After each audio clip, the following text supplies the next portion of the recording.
What you might call kind of advanced use of AI are skills that will be more, I mean, they were unimportant in the past because we didn't have any AI, obviously, but they're going to be more and more important. I mean, very similar, to go back to my forklift truck. I mean, being able to actually drive something is now important for a warehouse worker. When they were walking around carrying the heavy boxes by hand, driving was not a skill that was at all necessary, right?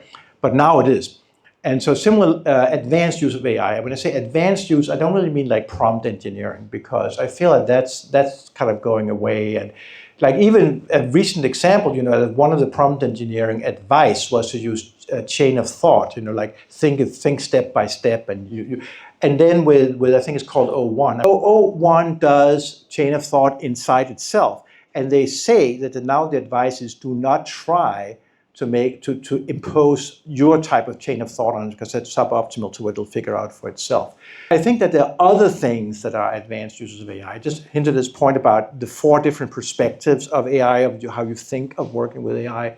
That generates you ideas of how to work with it. What I call the prompting diamond for design work, which is like exploratory and then refinement.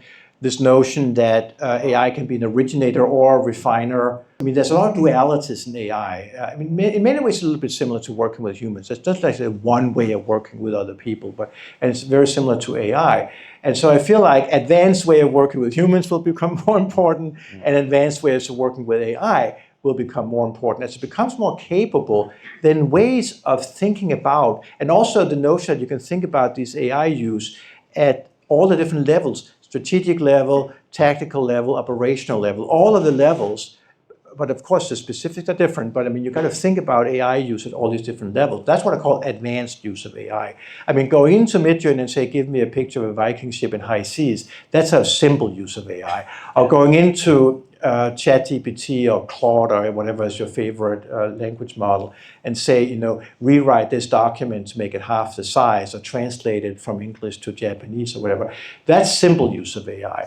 But another thing that actually, I think, advanced use of AI is the thought of the repurposing of content. So you only do things once, but then you can have it as, you know, an article, a video, a podcast. Like, use AI to just like make a complete turn on how something is represented. And that's another thing I think is an advanced use of AI, is that when everything becomes possible, that doesn't mean you should do everything. Then it means that it becomes more important to select the thing to do. So AI opens a lot of possibilities, which I think is good.